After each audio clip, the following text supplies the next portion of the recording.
A murder suspect featured several times on America's Most Wanted is a fugitive no more. Donald Santini is accused of killing Cynthia Ruth Wood in Florida in 1984. She was strangled to death and her body was found in a canal. Since then, Santini hasn't exactly been in hiding. While he did move around and use aliases, he was also a community leader, president of a local water board, and a Rotary Club volunteer. He was ultimately tracked down to a small town near San Diego. Joining us now, Judge Rosemary Aquilina, who serves on Michigan's 30th Circuit Court. Thank you so much for being here, Judge. So how do you believe he was able to walk free for so long? Easily. People hide in plain view all the time. It's easier to do that than to go into hiding. And when he integrates himself into the community, people think, oh, he's a nice guy.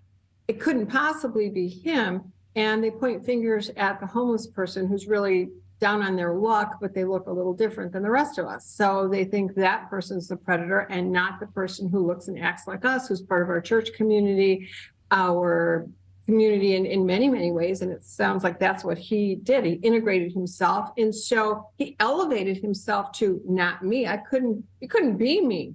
So we see a lot of that in court. Wow. Well, it proved to be effective here.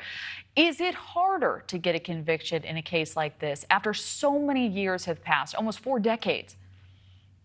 That solely depends on the evidence they have, and now DNA is really good. So we see a lot more convictions that we might not have had even 20 years ago because of DNA, and because I think people are used to seeing, listening, understanding, and attorneys are good at explaining circumstantial evidence. So when you link up direct evidence and circumstantial evidence, we do get convictions even on old cases. And hopefully this is a message to people that if you suspect something, report it, even if that person is just like you, because we can be wrong, but if we're right, we save a life. Absolutely. We also wanted to get your reaction to the not guilty verdicts against the Parkland High School resource officer. So Scott Peterson was charged with neglecting his duties for not confronting the shooter. Here's what he told our Dan Abrams. Looking back on it, would you do things differently than you did? I wouldn't have done anything different because my actions were based on what my initial stimuli was hearing the 2 shots outside, and I moved to cover, not knowing where those shots were. So do you believe the jury got this one right? I hate to second guess jurors. Well, let me tell you this. They did deliberate for nearly 20 hours over 40 days. They looked at the evidence. They worked it out. And clearly the jury believed that there was reasonable doubt as to where the gunshots were coming from. They believed the defense's view. That being said, because I don't want to negate the work of a jury, it's a great public service. That being said, I see on the bench regularly, and it's not talked about enough, jury nullification, which means that even though they may have found him to be guilty, meaning meeting all of the elements, they found for whatever reason, maybe when they put themselves in that situation, that they didn't think he should be guilty in this case because of the circumstances overall.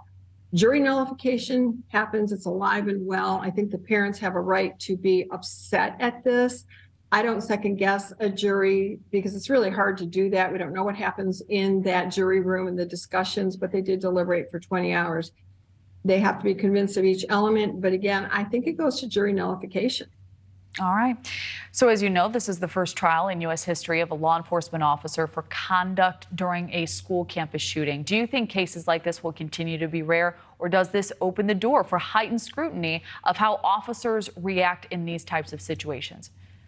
First, let me say that not guilty doesn't mean innocent. And second, yes, I think it opens the door for a lot more suits, a lot more paying attention, perhaps law enforcement documenting better about why they did what they did, because here it's curious what happened. And I know the parents have reached out and said, look, watch the video. It speaks for itself. The jurors didn't agree with that, but do I think it opens doors? Absolutely. And hopefully it opens doors to more training and better police work. Thank you for watching. Go to newsnationnow.com to find News Nation on your television provider. And don't forget to click the red subscribe button below to get more of News Nation's fact-driven, unbiased coverage.